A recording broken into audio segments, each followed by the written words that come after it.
আচ্ছা, আগে বলুন তো আমি যে এত সুন্দরভাবে সাজুগুজু করেছি আমাকে কেমন দেখতে লাগছে? তারপরে আমি বলছি এই এত সুন্দর সাজুগুজু করে আমি কোথায় যাচ্ছি?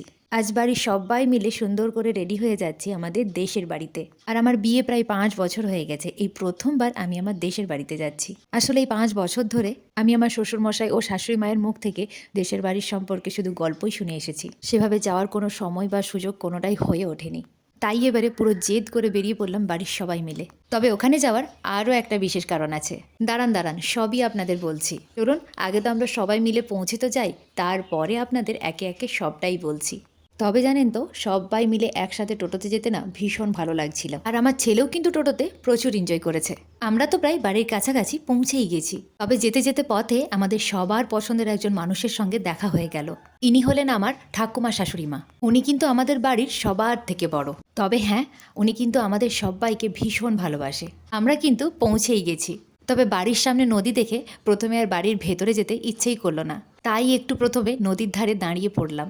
জানেন তো ভীষণ ভালো লাগছিল। তবে হ্যাঁ, আমাদেরও বাড়ির সামনে নদী আছে। তবে এতটাও কাছে নেই যে বাড়ির থেকে বেরোলেই প্রথমে নদী দেখতে পাবো।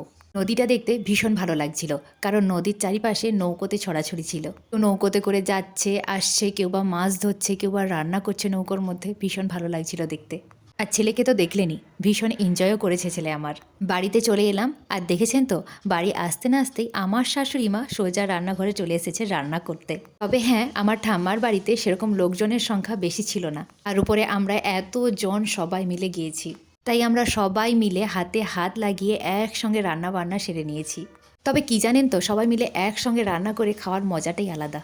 এবারে চলুন আপনাদের তাহলে এবারে সেই বিশেষ কারণটা বলি, যেই বিশেষ কারণের জন্য আমার এই ঠাম্মার বাড়িতে আসা।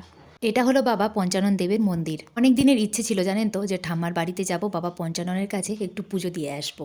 এই পুজোটা অবশ্য আমার ছেলের জন্যই দিতে এসেছি।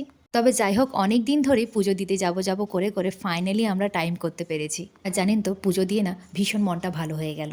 আসলে যে কোনো মন্দিরে পুজো দিয়ে মন্দিরে মাথা ঠেকিয়ে প্রণাম করলে না মনের মধ্যে একটা অন্যরকমই শান্তি লাগে। তবে ঠাম্মার বাড়িতে এসে না ভীষণ ভালো লেগেছে, আর এত মানুষের ভালোবাসা পেয়েছি তাতে মনটা আরও ভালো হয়ে গেছে।